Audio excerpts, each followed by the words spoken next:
우리가 성경을 읽다가 보면 이제 구약 성경을 대표하는 위대한 인물들이 많이 나오는데 그 중에 한 명이 이제 모세입니다. 모세, 엘리야, 다윗, 아브라함, 유명한 인물들이 많죠. 신앙의 조상들이.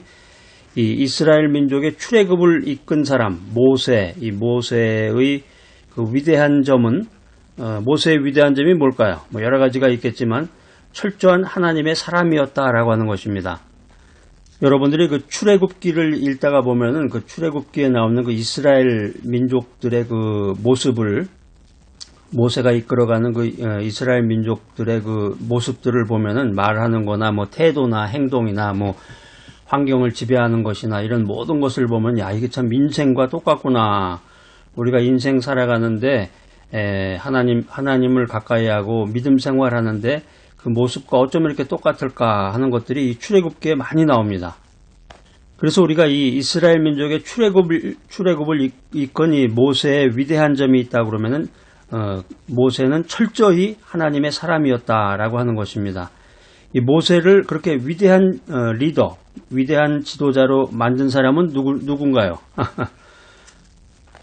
모세가 이제 40년 주기로 40년 동안은 이제 그 애굽의 왕실 아카데미에서 교육을 받죠. 아주 세계 최고의 엘리트 교육을 받았다가 또 40년 그 이후 40년 동안은 이제 광야에서 인생을 살게 됩니다. 광야에서 하나님만 의지하는 그런 인생을 살게 되다가 나이 80이 돼서 하나님께서 맡기신 이 이스라엘 민족을 그러니까 실행하는 거죠. 교육을 받고 40년 동안 세상 교육을 받다가 40년 동안의 영적 훈련을 받고서 마침내 40년 동안 그 세상적인 교육이라든가 또 영적인 훈련 받은 것을 가지고 적용을 해보는 거죠. 리더십을 발휘를 했던 그런 모세의 모습인데 이 모세를 위대한 지도자로 만든 사람은 바로 하나님이시다라고 하는 것입니다. 모세가 몇 살에 하나님의 부르심을 받았다고 그랬나요? 모세는 자신의 꿈과 소망이 모두 재가 되어버린 80세, 나이 80세에 하나님의 부르심을 받았다. 이렇게 성경은 말하고 있습니다. 나이가 80이다. 요즘에 이제 뉴스나 TV나 또 주변에 있는 사람들을 보니까 대개 이제 85세 정도의 세상을 하직하는 그런 분들이 되게 많아요. 물론 이제 나이 어려서 죽은 사람도 많죠. 70이 돼서 죽은 사람도 있고 60을 못 넘기고 죽은 사람도 있고 그런데 이제 건강을 잘 보존하고 운동하고 이렇게 평범하게 사는 사람들은 대개 85세를 기준으로 해가지고 이제 세상을 하직하게 되는데 모세가 나이 80세에 하나님의 부르심을 받아서 그 리더십을 발휘했다. 이게 정말 엄청난 거예요. 나이가 이제 70만 넘어도 기력이 쇠하고 자기 혼자 살아가기도 쉽잖아요. 그런데 이제 다른 사람들을 이끈다고 하는 것은 사람들하고 대인관계도 가져야 되고 또 많은 그 생각과 기획도 해야 되고 수많은 사람들을 이끌어갈 만한 그런 아이디어도 있어야 되고 또 추진력도 있어야 되고 아무튼 이 성경을 읽다 보면은 엄청난 이야기들이 많이 나옵니다. 정말 인생을 살아가는데 도전이 될 만한 그런 이야기들이 많은데 오늘 이 주인공 모세는 자신의 꿈과 소망이 모두 재가 되어버린 꿈과 소망을 이룰 수 없는 나이잖아요. 80이라고 그러면은. 자, 그래서 오늘 이 메시지 들으시는 분들 가운데서 아직 80이 안 되신 분들 한번 손 들어보세요. 나이가 80이 아직 안 됐다. 이런 분들은 아직 꿈과 소망을 접을 나이가 아니에요. 여러분들 80을 넘지 않고 아직 80 전이다. 이런 분들은 믿음 안에서 말씀을 읽고 기도하면서 꿈과 소망을 가져야 된단 말이에요. 그래서 돈을 많이 벌라는 얘기가 아니라 하나님의 뜻을 이루어라. 복음을 전해서 하나님의 뜻을 이루어서 천국에 가서 하나님 나라에 가서 하나님으로부터 칭찬을 받고 생명의 멸류관을 받고 하나님으로부터 상을 받는 귀하고 복된 여러분들이 되시기 바랍니다. 할렐루야. 자, 오늘 출애굽기 한번 찾아보겠습니다. 구약성경 출애굽기 3장 5절 말씀 한번 찾아보겠습니다.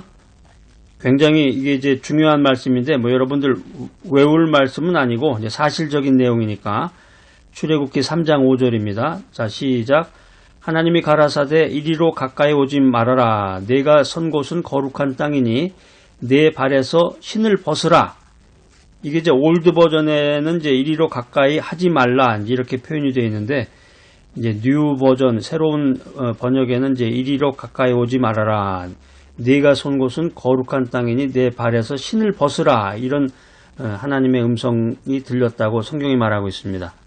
자, 여기 아주 재미있는 표현이 있어요. 내 발에서 신을 벗으라. 그런데 이게 말이 무슨 뜻이에요? 신을 벗으라는 말은 무슨 뜻일까? 이 신발, 슈즈죠, 신발.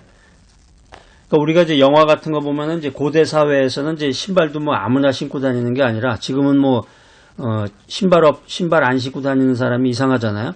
모든 사람들이 다 신발을 신고 다니지만 고대 사회에는 이제 귀족이라든가 높은 층일수록 좋은 신발을 신고, 노예라든가 천민들은 신발도 신지 못하고 그렇게 이제 인생을 살아가게 되었는데, 여기 지금 성경 출애굽기 3장 5절에 내 발에서 신을 벗어라, 이 말의 뜻은 무엇일까? 이 신은 죄나 개인의 권리 행사를 의미하는 거예요. 그래서 이스라엘에 보면은 이제 이스라엘에는 기업을 물을 때 자신의 권리를 포기하는 표시로 신을 벗어주는 그런 커스텀이 있었습니다. 신을 벗어주는 그런 관습이 있었는데, 그러니까 이 신을 벗어라, 이 신을 벗는다고 하는 것은 이제 두 가지 의미로 생각해 보면은 자신의 죄를 회개하고, 또 한 가지는 이제 모든 소유를 하나님께 두겠다, 이런 표시입니다.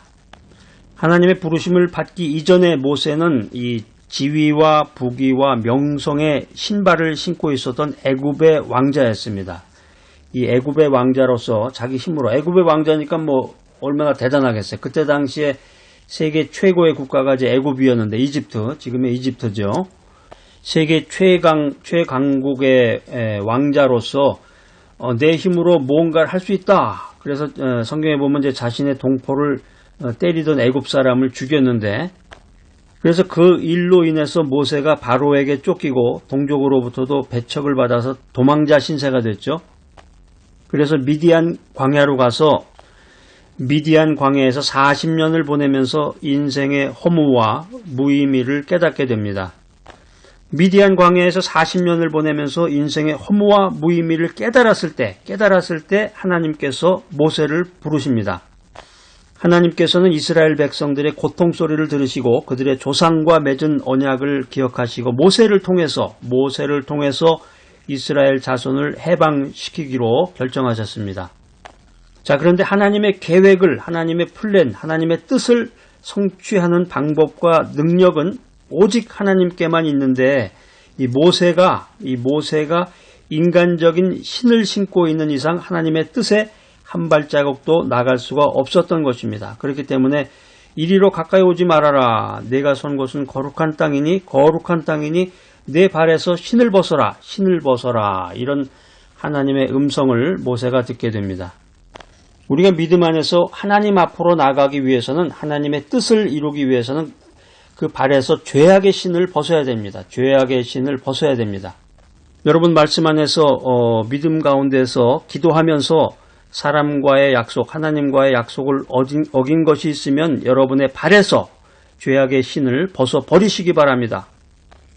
그리고 더 나아가서 모든 삶을, 내 인생의 모든 것을 주님 뜻에 맡기고 순종해야 됩니다.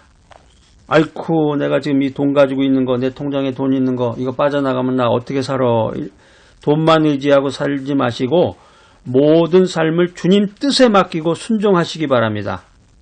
할렐루야. 하나님께서는 믿음과 순종으로 신발을 벗은 모세에게 민족을 위한 위대한 사명을 주셨다. 오늘 성경 메시지입니다.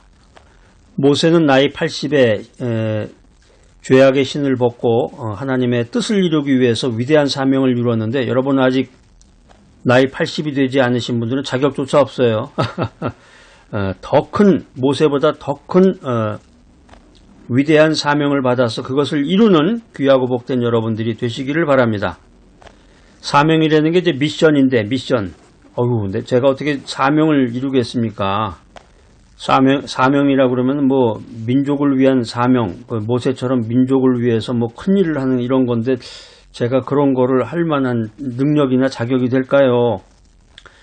이렇게 생각하고 말하는 분들도 있을 텐데, 부정적인 말을 하지 말고 평범하게 직장생활이나 평범하게 가정생활이나 평범한 인생, 평범한 은퇴 이후에 평범한 노년을 보낸다든가 이런 평범한 삶을 살면서도 우리가 사명을 갖고 사명을 이룰 수가 있는 것입니다. 작은 사명, 큰 사명, 그 사명이 무엇이든지 간에 하나님의 뜻에 절대 순종하면 하나님의 위대한 역사를 이루게 되는 것입니다. 할렐루야! 여러분 잘 아시는 그 아프리카의 심장이라고 불렸던 이 리빙스턴이 있습니다. 리빙스턴은 죽음의 위험과 싸우면서 아프리카의 복음화를 위해서 평생을 바쳤는데 이 리빙스턴의 이 생사를 궁금해하던 영국 정부가 수색대를 파견해서 병약해진 리빙스턴을 찾아내서 영국으로 돌아갑시다. 이 본국으로 돌아갈 것을 권유했을 때 리빙스턴이 한 말이 아주 유명합니다. 리빙스턴이 사명을 마치기 전까지는 돌아갈 수가 없소. 이런 말을 하면서 거절했다고 합니다. 그리고 리빙스턴은 얼마 후에 기도를 하다가 조용히 하나님 품에 안기게 됐는데 이 원주민들은 리빙스턴의 심장을 아프리카 땅에 묻고 그 유해를 본국으로 보냈습니다. 그래서 아프리카 선교에 충성한 이 리빙스턴은 지금도 아프리카의 심장이다. 리빙스턴은 지금도 아프리카의 심장이라고 불리고 있는 것입니다. 자, 여러분들은 어떤 생각과 어떤 믿음을 가지고 인생을 살아가고 계십니까? 하나님께서는 인간적인 수단과 인간적인 방법으로 인생을 살고 있는 사람들에게 이렇게 말씀하십니다. 내가 선 곳은 거룩한 땅이니 내 발에서 신을 벗어라. 신을 벗어라. 너의 모든 죄를 회개하고 너의 모든 소유를 하나님께 두어라. 자, 오늘 이 귀한 메시지 들으신 여러분들, 내 자신의 죄악의 신발, 죄악의 신, 인본주의의 신, 자기 중심의 신발을 벗어버리고 부르심에 순종하는 귀하고 복된 여러분 모두가 되시기를 간절히 기대합니다.